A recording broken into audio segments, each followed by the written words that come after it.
除咗陽光同水，種子仲需要有肥沃嘅土壤提供養分，先至可以茁壯成長。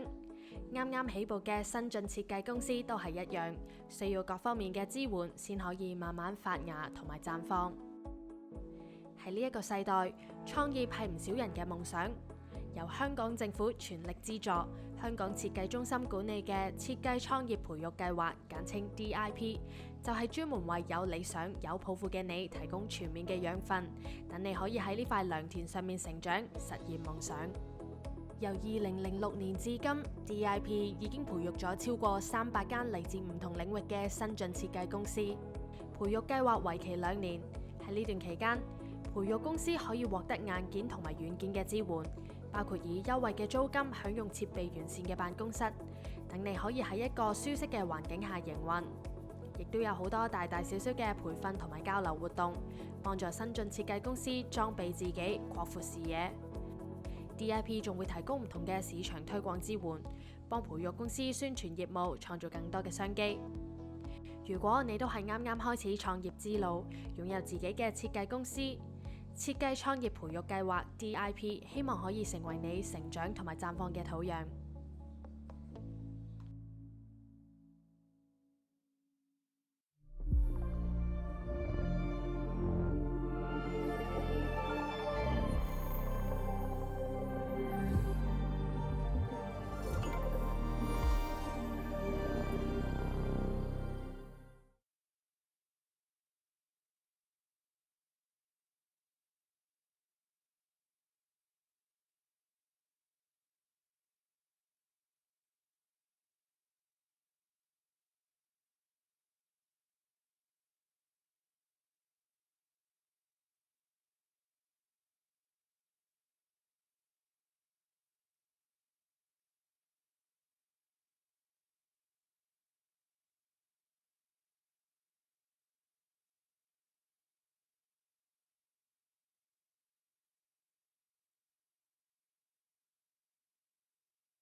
Welcome back to the afternoon session of the BODW 2022 Summit. My name is Sarika Choi and we are live here at the M Plus Museum of Hong Kong. And next up will be a keynote session, Rethinking Exhibition in a Digital World. We'll hear from Mr. Sylvain Roca, founder and director of Altier Sylvain Roca. And our moderator will be Nicole Andrienne Jacka de Cheville, founder and editor-in-chief of Solima City Mag. So without further ado, let's welcome them on stage.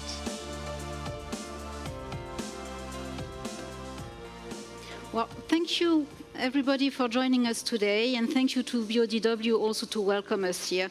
So I have the great pleasure to introduce you today Sylvain Roca, who designed some of the most powerful and inspiring exhibitions in collaboration with household museums like the Louvre, the Grand Palais, the British Museum, the Heritage Museum in St. Petersburg, and also with luxury brands such as Cartier. So before discussing Sylvain's approach on exhibition design and how technology has impacted his work and how he sees also the future of exhibitions in this more digitalized world, we would like to show you an appetizer actually of his practice.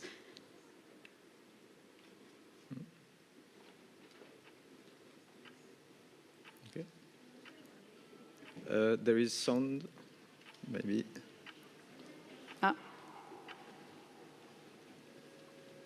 Sorry, there should be sound together. It's okay.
So, yes, sadly we couldn't hear the sound, but tonight Sylvain will be at another panel and the video will be shown again. And then if you're there, you will be able to see the whole video, which is really striking and powerful and intense. And I want to say, actually, whenever I watch it, it's really what actually one can feel. So thank you, Sylvain, for showing us the video.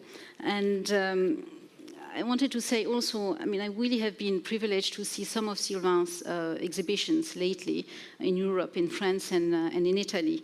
And what really struck me during all these experiences was how actually emotions were really at the core of Sylvain's work. I mean, it was amazing because you had an engagement with the space, and emotions were like joy, excitement, enthusiasm, but also sometimes serenity, calm, and peace. And that was quite striking. So to say that definitely experiencing an exhibition today has certainly evolved a lot over the last years, and more than years actually, where before exhibitions were usually a simple display of objects of course, cultural, scientific, and artistic value, but with labels that were simply stick to them, next to them. And today, exhibitions are completely, I mean, some are different, and I mean, there's no wonder also because,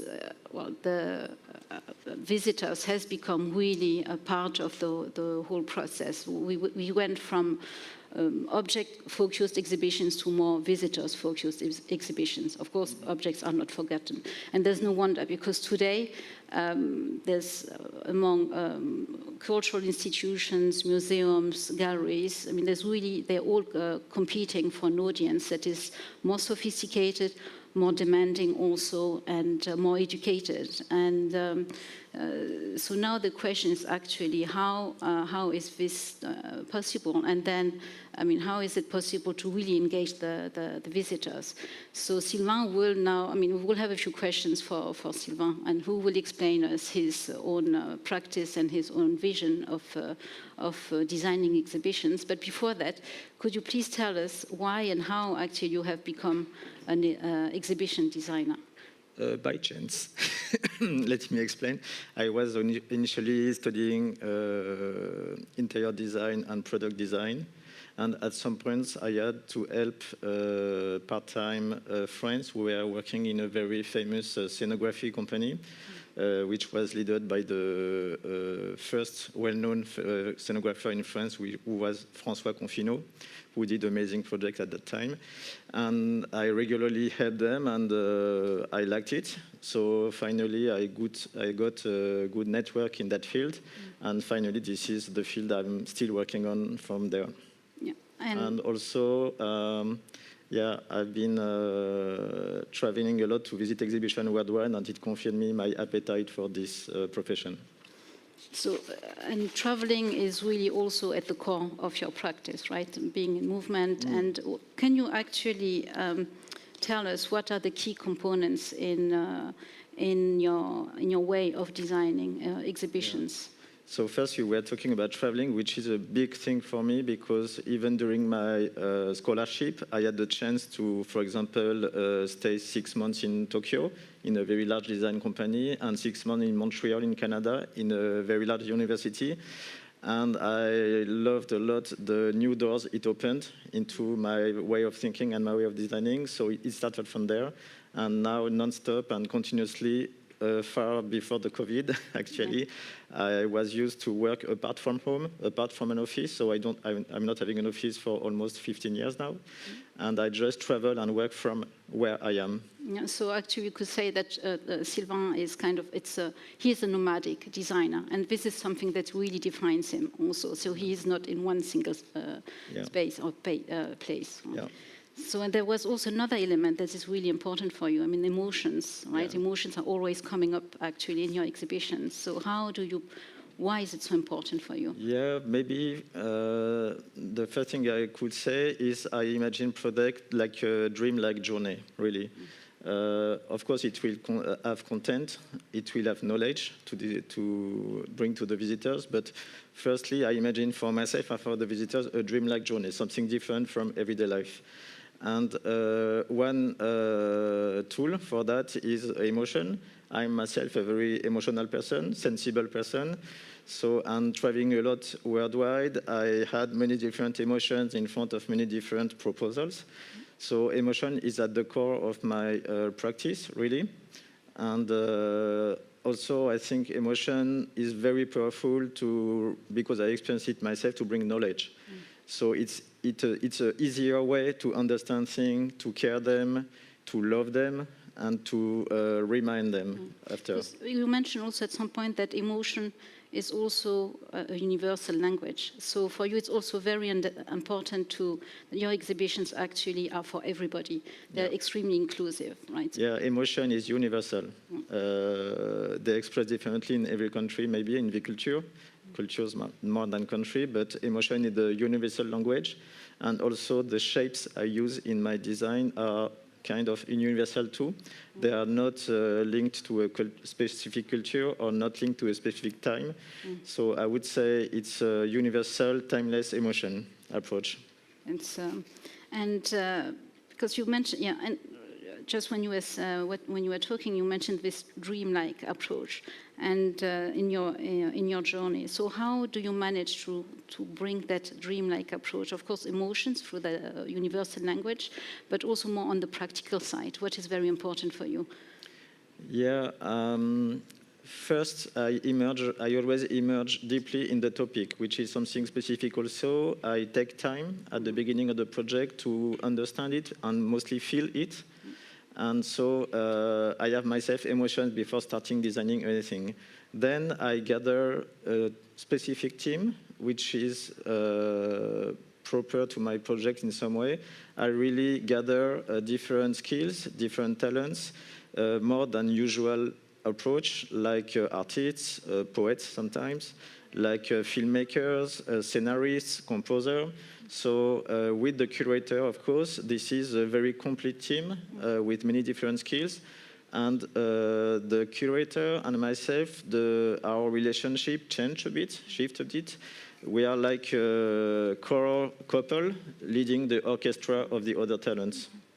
And there was also another element, it was a narrative, and it's also storytelling, it's also part of your exhibitions. And it's part of my psyche itself, because if I don't have a narrative myself, I'm lost and I'm bored.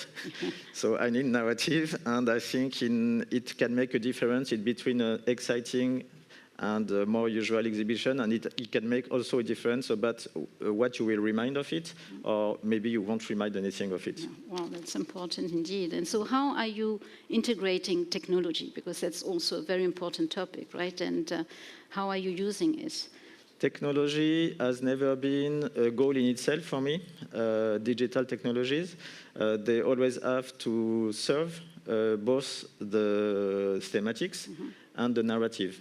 So I really use them. First, I'm always linked to new inventions in technologies through companies.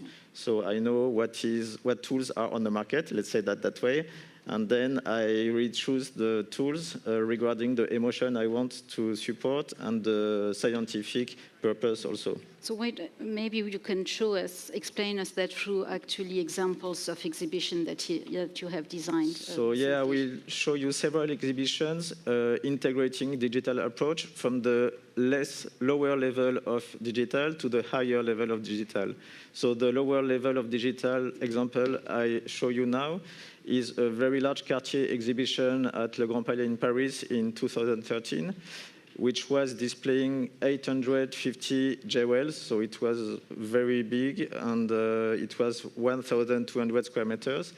And the specific of its exhibition, so every object is so sophisticated, has so many details to see, and there are 850 of them. So, and many kind of different objects. Marvelous ones. This is my favorite one, which is a sapphire with a panther on it. Which is extremely small. It's very small. I mean, it's 4 centimeters high, but still the rock is very big. Yeah. And it was belonging to the Windsor Duchess at the time. And so very small objects in a very, very large space. And maybe it's difficult to understand this space. It's 18 meters high. So it's really a gigantic space. Very interesting in itself. That's a 19th century design. And so I had to display very little pieces and sophisticated in a very large and simplified space. So I always try to include the space itself as a part of the narration, of the narrative, when it has characteristics. And so, of course, I decided not to hide the space, not to create a black box, but to use the space and scattered the content and the geometry of the exhibition itself in the space. So it led to a dialogue in between many objects, sophisticated, and a very large digital environment, which was there just to emphasize the emotions, the thematics. We were going through Arabic influence, Chinese influence, South America influence. And it was like a kaleidoscopic digital, so also mapping the architecture itself. So the architecture was changing its aspect step by step. And for example, this is the kind of video that was shown on the architecture itself, and it was really illustrating in a very creative way by 2 artists, Antoine plus Manuel, very famous artists in France, really giving their own vision of Cartier worldwide influences. So I let you see. So yes, and then you had another exhibition you want to share with us, which is integrating. Yeah. So now we are reaching a different level of involvement of digital in the exhibition. So this is, I call it 50-50. you have 50% of object, 50% of digital. And this exhibition is very special in the one I've been designing because it's pure emotion. You don't have a scientific message. Maybe you can tell us where it was and what it was. So it was in Venezia some years ago in a large event called Homo Faber, dedicated to craftsmanship world through. And the craftsmanship I was displaying in that exhibition was the glasswork with the Venini company, very famous in Venezia, Murano, and flower designers from all over the world, very famous ones. So I had those objects, vases plus flowers, and I created a real emotional ecosystem around them, dialoguing with them and augmenting them. For example, there were those kaleidoscopic video you will see after animated with sound. Sound is really very important in those kind of emotional exhibitions and immersive exhibitions. So that was a full creation of materials, objects, sound, image, reflection everywhere. And it was really, people were amazed when they were entering because it was totally unexpected in that island to enter such a world. And everything was dialoguing with the other. The flower with the vases with the tables with the videos. So it was really an ecosystem, scenographic ecosystem, bringing really deep emotions, including the walls. They were really lightly reflective, so you were having ghosts of the bench. And this is the setup. You feel it's like a cellular environment a bit, so a very intimate environment. And this is excerpts from the video work. And there is sound also, there was sound, and the video was a bit short. Okay, it doesn't work maybe. Yeah. So here you see, for example, the expression, artistic expression of glass merging with flowers and fire. So you mean all the photos, images are taken from real objects and translated into imagery? Yeah. So it was really a fairy tale. It was very enchanting people, and it was a big hit in the event. It was really beautiful. Yeah. I was privileged to see that exhibition actually. Yeah. And now we are reaching another level of digital, which is 100%, so no objects at all. And there are examples because I've been working on really different formats, but those three ones are very meaningful. So here it was in Marseille, the first worldwide exhibition about Mona Lisa itself, not Leonardo da Vinci, but Mona Lisa. And as you can see, the space is marvelous, is very exciting. So again, I take advantage of the space, which becomes an actor of the narration. And I create a digital landscape, architectural digital landscape, which is important because it is both an architecture, hardware, where you play digital. So it's not only image in the space, but also image in a scenographic architecture. And as you can see, the architecture was dialoguing with the exhibition and opposite. So I could have done a total black box, but I decided to have large openings on the ceiling to have this conversation in between Joconde and the building, because the building is Italian Renaissance inspired. So it was really well working with the exhibition. And the exhibition was like an investigation about why is Mona Lisa the most famous art piece in the world. So every step you were going through was giving you new information about why, and at the end you had all the elements. And around you had interactive landscape environment that you could work with like a painter.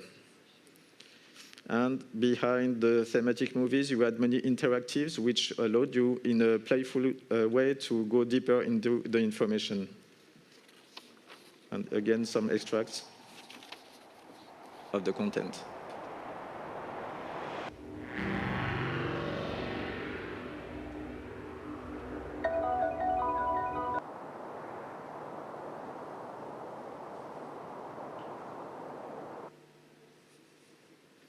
So, yeah. So, and So this is really showing how actually it's possible to really do an immersive exhibition that goes beyond just having images on walls and a soundtrack. And you can really have an immersive exhibition with objects, and the digital technologic part is actually enhancing the object and the experience ultimately of the visitor. So now we are reaching actually the end of the session almost, and actually Sylvain has a little surprise for you. He's going to speak about an exhibition that is not out yet, it hasn't been presented, and it's actually the very first time worldwide that this exhibition is actually going to be talked about here today.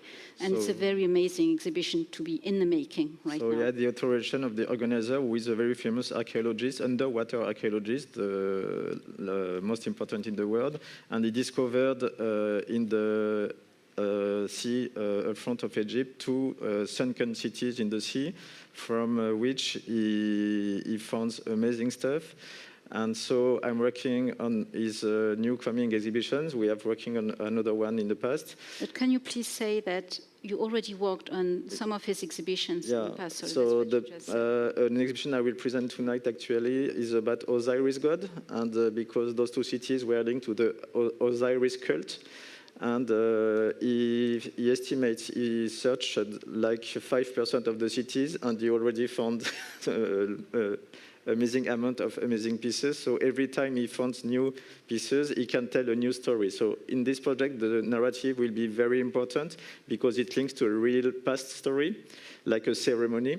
And also, he documents in a very high level of quality and resolution everything he does underwater. So the fact is, in this exhibition, the scenographic material will really be the underwater world through his documentation. And it will really tell a story. For example, here you have a photogrammetry of a temple who went on itself underwater, and you can't have this vision in real because you can see only 10-20 centimeters long because you have a lot of dust in the water. So only technology can bring this amazing view of a temple.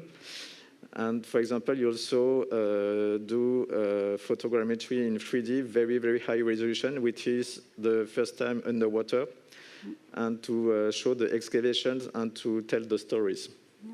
And actually, this the exhibition that Sylvain worked on before for the same archaeologist, marine archaeologist, the exhibitions were at the British Museum and also in Paris. In Switzerland, in Paris, in US, and maybe in other issues soon. Yeah. Well, thank you, Sylvain. So we have, again, really short time, I may take one or two questions before wrapping up the session.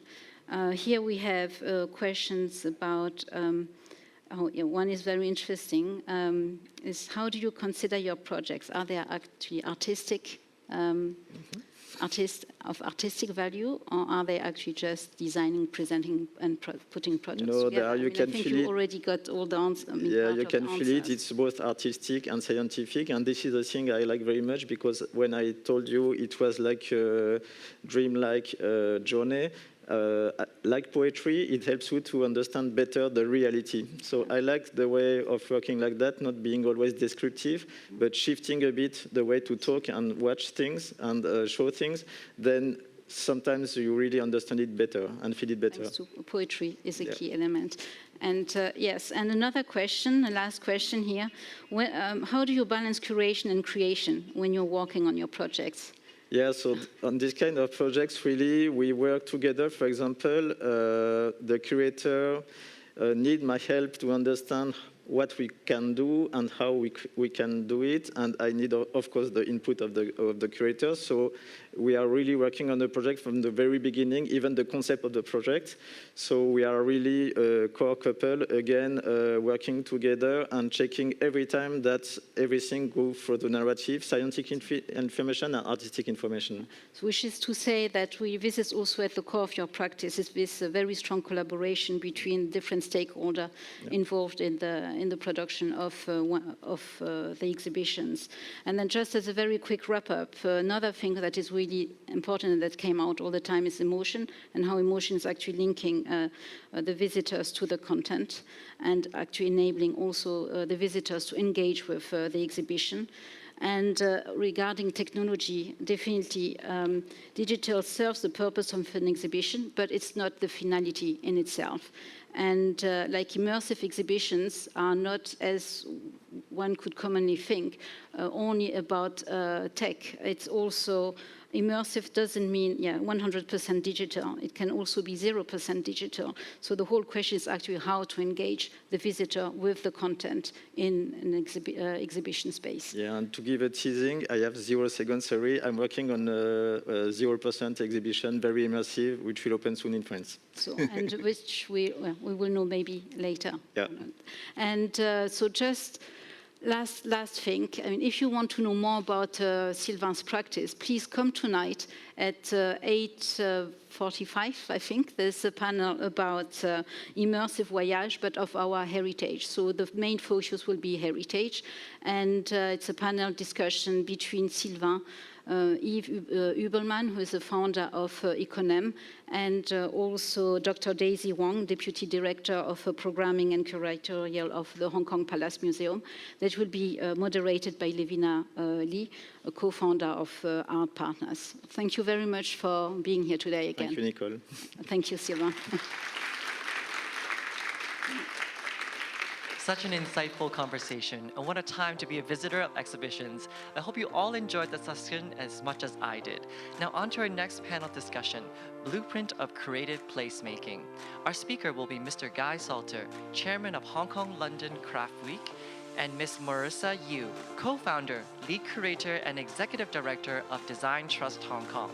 The discussion will be moderated by Ms. Shirley Sura, Curator of Design and Architecture at M+. Ms. Sura, please.